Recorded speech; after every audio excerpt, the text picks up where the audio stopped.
Hello दोस्तों, स्वागत है आप सभी का मेरे चैनल पर। तो बिना किसी देरी के आई लाइक यू और फेरोमोन मंगा का नेक्स्ट पार्ट स्टार्ट करते हैं। तो हमने देखा था जो लू और डॉन दोनों साथ में सो रहे होते हैं, तभी डोर पे नॉक करता है कोई और बोलता है कि लू क्या तुम उठ गए हो। तो वो कोई और नहीं, चांग होता है, उसका दोस्त। लू जाके खोलता है दरवाज़ा और उसे बोलता है कि क्या हुआ। तो यहाँ पर ना चैंग उससे बोलता है, मुझे अभी भी रियलाइज़ हुआ कि मैं अपने इनहेबिटेड लाना भूल गया हूँ, क्या मैं तुम्हारे बोरो कर सकता हूँ। तभी वो देखता है वहाँ पर ना कोई सो रहा होता है उसके बेड पे, और यहाँ पर ना वो बोलता है तुम्हारे रूम में कौन है। और यहाँ पर हम देखते हैं जो सॉन्ग ये होता है ना, वो वहाँ पर जैसे कि उनकी बातों को ही सुन रहा होता है। जैसे ही लू के बारे में कोई भी इन्फॉर्मेशन होती है उसके कान खड़े हो जाते हैं और वो जल्दी से भाग के अंदर जाते हैं और उससे बोलता है क्या मॉनिटर के रूम में कोई है। और वो बोलता है कि कौन है, किसकी इतनी हिम्मत हो गई, कौन इतना स्नीकी है जो कि ऑलरेडी उसके साथ बेड को शेयर कर रहे हैं। और वो भाग कर आता है तो भी ना जो होता है लू वो उसे स्ट्रेट फेस से बोलता है कि ये ध्वान है, वो अभी भी बेड पे लाया कर रहा है, मतलब सो रहा है। तभी वो दोनों उसे देखते हैं और कुछ भी नहीं कह पाते। फिर ना सॉन्गी चला के बोलते हैं व्हाट द हेल ध्वान, क्या तुम ह्यूमन भी हो, क्या तुम सच में सीरियस हो। तुम ऐसे कैसे जंप कर सकते हो सभी के मतलब आगे जाके, और तुम फर्स्ट स्कोर कर सकते हो उनके बैक के पीछे। वो बोल रहा होता है कि तुम ऐसे कैसे सबसे पहले जाके मतलब मॉनिटर के साथ रूम शेयर कर सकते हो। तभी चैंग उससे बोलता है व्हाट द हेल लू, क्या तुम ह्यूमन भी हो, तुम ऐसे कैसे शेमलेसली उसे कोएक्स कर सकते हो कर रहा। तो लू उसे बोलता है तुम इतने नॉइजी क्यों हो रहे हो। तभी सॉन्गी उससे बोलता है ध्वान, क्या वो सच में ही वहाँ पर है। तो फिर वो कुछ बोल क्यों नहीं रहा। तो लू उससे बोलता है वो ऐसा लग रहा है कि वो बेड पे मर गया है। तो सॉन्गी उससे बोलता है क्या वो बेड पे मर गया है। तो भी चैंग उससे बोलता है तुम सच में बीस्ट हो। तभी यहाँ पर ना थोड़ी सी आवाज़ होने से जो मतलब द्वान है थोड़ी सी आवाज़ करते हुए उठता है और उससे बोलता है यहाँ पर कितना ज़्यादा नॉइसी है, और वो गुड मॉर्निंग बोलते हुए वहाँ से चलने लगता है। तभी वो तीनों उसे देख रहे होते हैं। यहाँ पर चैंग उससे बोलता है क्या तुम अभी भी वॉक कर सकते हो। तभी सॉन्गी उससे बोलता है द्वान, तुम्हें ऐसे प्रिटेंड करने की ज़रूरत नहीं है कि कुछ भी नहीं हुआ। अगर तुम टायर्ड हो तो तुम अभी रेस्ट और ज़्यादा कर सकते हो। तो द्वान उससे बोलता है मैं थका नहीं हूँ। और वो वहाँ से जाने लगता है और उससे बोलता है अभी मैं जा रहा हूँ, थैंक्स। और सांगी भी ना उसके पीछे पीछे भाग जाता है, और यहाँ पर उन दोनों को गलतफहमी हो जाती है कि उन दोनों ने उस तरह से बेड शेयर किया है।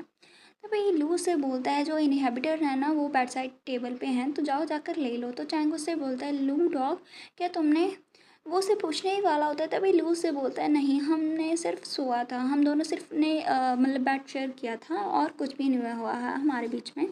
और वो स्ट्रेट फेस से बोल रहा होता है। तो चैंग उससे बोलता है क्या इतनी वाइल्डनेस नाइट में एक अल्फा और ओमेगा दोनों साथ में सो रहे थे और तुम ये मुझे फूल बनाने की कोशिश कर रहे हो कि तुम दोनों के बीच में कुछ भी नहीं हुआ। वो उसे देख रहा होता है। तभी लू उसे ना स्माइल करते हुए उससे बोलता है कि अगर सच में कुछ होता तो तुम्हें क्या लगता है, क्या वो रूम से वॉक करके जा सकता था, मतलब क्या वो चलने लायक होता। तो चैंग उसे देखता है, कुछ भी नहीं बोलता। तभी हम देखते हैं जो ट्रिप से वो लोग रिटर्न हो रहे होते हैं, तभी यहाँ पर बैठा होता है हमारा डॉन। वो सोचता है कि यहाँ इस क्लोज्ड ऑफ इन्वायरमेंट में मुझे बहुत ही ज़्यादा स्ट्रेस सा लग रहा है। मुझे ऐसा लगता है यहाँ पर फिर से मुझे कोई प्रॉब्लम होने वाली है। वो पीछे बैठे लड़के से बोलता है कि क्या तुम मेरे साथ जो सीट्स हैं उसे स्विच करोगे। वो उससे बोलता है नहीं, अगर तुम मेरे साथ स्विच करना चाहते हो तो तुम्हें जो लोग हैं पहले उसे पूछना होगा, क्योंकि तुम उसके साथ बैठने वाले हो। उसे पूछना होगा क्या वो तुम्हें चाहता है कि तुम उसके साथ बैठो। तो यहाँ पर ना जो दुआन है ना वो उससे बोलता है लू, क्या तुम चाहते हो मैं तुम्हारे साथ बैठ जाऊँ। तो मतलब जो होता है लू वो सडन उसके बात करने से उससे बोलता है क्या। तभी वो ज़ोर से चिल्लाता है लू, क्या तुम चाहते हो मैं तुम्हारे पास बैठ जाऊँ। और वो बहुत ही ज़्यादा मतलब लाउडली बोल रहा होता है, तो सभी क्लास के लोगों को सुन जाता है। और यहाँ पर सॉन्ग ये सोचता है ये किस तरह की टॉक है। और यहाँ पर ना सभी लोग बातें करने लग जाते हैं, क्या वो लोग उसके साथ बैठना चाहता है, ये तुआन सच में फ्लर्ट कर रहा है लू के साथ अगेन। और वो सोचता है कि तुम लोग ऐसे बस में ऐसे क्यों कर रहे हो। और वो आगे बोलता है तुम अपने मैनर्स को माइंड नहीं कर सकते हो। तभी यहाँ पर ना जो लू है वो समझ आता है कि उसे स्ट्रेस रिस्पॉन्स होने वाला है, मतलब उसे कुछ प्रॉब्लम हो रही है, तभी वो बोल रहा है। फिर वो सॉन्गी से बोलता है कि मेरे साथ सीट्स को स्विच कर लो। तो सॉन्गी उससे नो प्रॉब्लम बोलता है और वो जाके उसके पास बैठ जाता है। तभी जो दुआन होता है ना उसके नज़दीक जाके उसके शोल्डर को पुल करते हुए उससे बोलता है और क्या सेट मतलब सिट का मतलब और क्या ही हो सकता है, ऑफ कोर्स मैं और तुम दोनों साथ में बैठ रहे रहते हैं। वो सभी लोग उसके सामने ऐसा बोल रहा होता है। तभी यहाँ पर ना लोग भी उसकी जो टॉक है उसमें पार्टिसिपेट करता है और उससे बोलता है ठीक है इधर उधर मूव मत होना, बस मेरे साथ प्रॉपरली बैठना ही। उसकी उन दोनों की ऐसी कन्वर्सेशन को देख के सभी लोग बोलने लग जाते हैं, मैं डेफ़ हो चुका हूँ। ये किस तरह की डर्टी कन्वर्सेशन है। मैं एक्सपेक्ट नहीं कर रहा था मॉनिटर भी एक्चुअली में उसके साथ प्ले करेगा। यहाँ पर आधे घंटे के बाद का सीन देखते हैं, सभी लोग ऑलमोस्ट सो रहे होते हैं। दुआन भी वहाँ पर सो रहा होता है, उसे नींद सी आ रही होती है और वो लू के कंधे पर सिर रख के सो जाता है। तभी लू उसे देखता है, क्योंकि वो पहले फ़ोन पे लगा हो रहा था और वो सोचता है कि ये इतनी जल्दी सो गए हैं।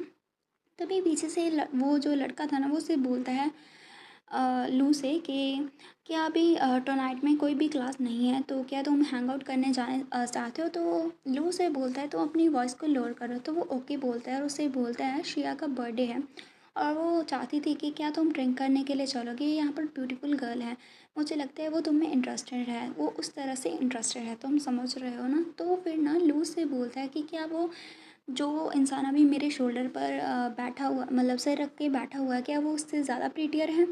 तो यहाँ पर वो लड़का उससे बोलता है ऐसा लग तो नहीं रहा। तो फिर वो उससे बोलता है ठीक है फिर मैं नहीं जा रहा हूँ। तो वो बोल रहा होता है कि वो लड़की क्या दुआन से प्रीटियर है, अगर वो नहीं है तो फिर मैं नहीं जा रहा हूँ। एंड इसके साथ हमारा जो चैप्टर है वो फिनिश हो जाता है। नेक्स्ट हम देखते हैं दुआन ना उसके शोल्डर पर जो सो रहा होता है वो उठ जाता है और तभी लू से बोलता है तुम उठ गए। तो दुआन उससे बोलता है क्या मैं तुम्हारे शोल्डर पर ऐसे सो गया था, क्या तुम्हारा शोल्डर हर्ट हो रहा है। तो वो उससे बोलता है नहीं, चलो बस से पहले उतरते हैं। वो जैसे ही उतरता है ना, वो देखता है वहाँ पर वही उसकी गॉडेस होती है, मतलब जिस लड़की को वो लाइक करता है, और वो बोलता है जांग यहाँ पर है, ये क्या कोइंसिडेंस है। और वो उसके पास आता है और उससे बोलता है कि क्या तुम्हारी क्लास भी ट्रिप पे गई थी। वो यस में आंसर करता है। तभी ना वो लड़की पीछे से ना लू को देखती है जिसने उसे रिजेक्ट कर दिया था। वो उससे बोलता है ड्राइवर बहुत ही फास्ट ड्राइविंग कर रहा है, तो जिसकी वजह से मुझे कार से फील हो रहा है, मेरी क्लास को भी अटेंड करने की ज़रूरत है, तो मैं अभी जा रही हूँ। तो दोनों उससे बोलता है क्या तुम कार से को, और वो कुछ सोचने लगता है और वो जल्दी से पीछे मुड़ के जाने लगते हैं। तो लोग उससे बोलता है तुम कहाँ पर जा रहे हो। तो वो उससे बोलता है जांग कार से क्या, तो मैं उसके लिए मेडिसिन लेने जा रहा हूँ। तभी लू से बोलता है पहले तुम कंसिडरेट होने से पहले ये तो सोच लो तुम्हारे पास कॉमन सेंस है या फिर नहीं। वो उसके बैग को पकड़ के खींचता है और तभी दुआन उससे बोलता है तुम मेरे बैग की स्ट्रिप को क्यों पुल कर रहे हो, और तुम्हारा मतलब क्या है कि मेरे पास कॉमन सेंस नहीं है। गॉडेस अभी सिक है तो ये बेस्ट अपॉर्चुनिटी है और मुझे ना इसे सीज़ करनी चाहिए। तो लो से बोलता है कार सिकनेस मेडिसिन है ना, वो आधा घंटा पहले लेनी चाहिए बस से राइड करने से, अभी ना वो वापस आ चुके हैं, तो तुम इधर उधर मत दौड़ो। तो दुआन उससे बोलता है क्या कोई और रास्ता नहीं है उसकी कार सिकनेस दूर करने का। वो उससे बोलता है तुम्हें उसे बहुत ज़्यादा गर्म पानी पीने की ज़रूरत है। तो वो उससे बोलता है ये सारी चीज़ें तो बेसिक हैं, तो मैं अभी समझ सकता हूँ, तुम अभी तक सिंगल की हो। तो लू उससे बोलता है क्या तुम भी सिंगल नहीं हो, और तुम कैसे बेसिक पे मुझे बोल रहे हो। और यहाँ पर ना हम देखते हैं जो मतलब होता है दुआनों से फील होता है कि कोई उसे फॉलो कर रहा है, और वो सोचता है कि क्या कोई मुझे स्पाई कर रहा है। लेकिन वो पीछे मुड़ के देखता है, उसे कुछ भी अनयूजुअल नहीं लगता है। तभी लू से बोलता है क्या हुआ है। तो वो उससे बोलता है नहीं मुझे लगता है मुझे मिस्टेक हुई है। तभी एक मंथ बाद का सीन हम देखते हैं। यहाँ पर ना बारिश हो रही होती है और वो सभी लोग बैठे होते हैं उसके दोस्त, और यहाँ पर ना वही लड़का उसे बोलता है ब्रदर लू तुम लास्ट मंथ आए क्यों नहीं थे हमारे साथ हैंग करने के लिए। तुम्हें पता है शिया ने पूरी रात तुम्हारे बारे में बातें करती रही, और कुछ दिन पहले वो मेरे पास आई थी और उन्होंने मुझे डायरेक्टली बोला था कि वो तुम्हें चेज़ करना चाहती है। तभी चैंग उससे बोलता है कि क्या तुमने नहीं देखा तब से हम लू के साथ मतलब हैंग आउट कर रहे हैं, ये सारे सीन्स होते रहते हैं। तो तुम उसे डायरेक्टली बोल देना कि वो उसे कैच नहीं कर पाएगी, मतलब लू की अटेंशन नहीं ले पाएगी। वो उसे बोलता है कि मैंने ऑलरेडी उसे बोला था, लेकिन उसने फिर भी मुझसे बोला है कि मैं फाइंड आउट करूँ कि लू को किस तरह की गर्ल्स पसंद है, ताकि वो खुद को उसकी टाइप के अकॉर्डिंग एडजस्ट कर सके। तो दुआन उससे बोलता है मुझे पता है उसकी लाइक्स क्या हैं, उसे किस तरह की लड़कियां पसंद हैं। और वो आगे बोलता है उसे शैनजई जैसे गर्ल्स पसंद हैं। और यहाँ पर वो उससे बोलता है क्या गुड स्टूडेंट और जो कि बिहेव भी करती हो। तो यहाँ पर लू से बोलता है क्योंकि मैं स्टडीज़ टाइप हूँ ना इसीलिए। तो दुआन उससे बोलता है एग्जैक्टली ब्रदर लू बहुत ही स्मार्ट है। तभी वहाँ पर ना कोई पीछे से आता है और बोलता है क्लास मॉनिटर। और फिर वो उसे मतलब उन सारे जो लड़के हैं उनका नाम लेता है। तभी हम देखते हैं यहाँ पर ना उस लड़के का नाम होता है शाओनन, और ये वही लड़का है जिसके साथ वान की फ़ाइटिंग भी हुई थी। वो सभी को हेलो बोलता है। तभी यहाँ पर जो लड़का होता है ना वो उससे बोलता है शाओनन तुम यहाँ पर क्या कर रहे हो, क्या तुम्हारा स्कूल का भी सेशन नहीं चल रहा है। वो उससे बोलता है मैं यहाँ पर मटेरियल लेने के लिए आया था बुक स्टोर में, तो यहाँ पर इसीलिए मेरा आना हुआ था। और फिर वो दुआन को देखते ही उससे बोलता है दुआन लॉन्ग टाइम नो सी। तो दुआन उसे कुछ भी नहीं रिस्पॉन्स करता। तभी वो लड़का सोचता है, ओहो मैं कैसे भूल गया, ये दोनों ने बहुत ही ज़्यादा फाइट की थी, तो ये इन दोनों के मन में एक दूसरे के अगेंस्ट ग्रजेस हैं। वो उसे बोलता है, शाओनन क्या तुमने अभी तक ईट किया है? अगर तुमने नहीं किया है तो हम साथ में खाते हैं, वैसे भी ब्रदर लू ऑर्डर करने वाला है फूड को। वो उससे बोलता है, चलो सेपरेट कर लेते हैं बिल्कुल, और वो वहाँ पर बैठने लगता है। तभी दुआन उठता है और बोलता है कि मुझे अभी भी याद आया कि अभी मुझे कुछ करने जाना था, अभी मेरा स्टमक भी अच्छा नहीं फ़ील कर रहा है, तो मैं स्पाइसी फूड नहीं खा सकता, अभी मैं स्कूल में वापस जा रहा हूँ। और वो ऐसे ही मतलब बारिश में ही वापस जाने लगता है। और यहाँ पर ना पीछे से शाओनन उससे बोलता है कि उसके पीछे पीछे आते हुए कि क्या तुम क्लास मॉनिटर से हेट नहीं करते थे, अभी तुम ओमेगा बन चुके हो तो तुम अभी उसके साथ बात करने के लिए रेडी हो चुके हो, क्या वो तुम्हारे पास फर्स्टली आया था? और उसे बोलता है, इट्स फाइन, मैं तुम्हें ब्लेम नहीं करूँगा, वैसे भी तुम बहुत ही ज़्यादा लाइकेबल हो, मतलब तुम्हें बहुत ही लोग पसंद करेंगे। और फिर वो गुस्से में उससे बोलते हैं, लेकिन मैं जेलिस हूँ, अभी वो किससे जेलिस है वो हमें नहीं बताया जाता। इसके साथ हमारा चैप्टर फिनिश हो जाता है एंड दैट्स इट, मिलेंगे नेक्स्ट चैप्टर में, बाय।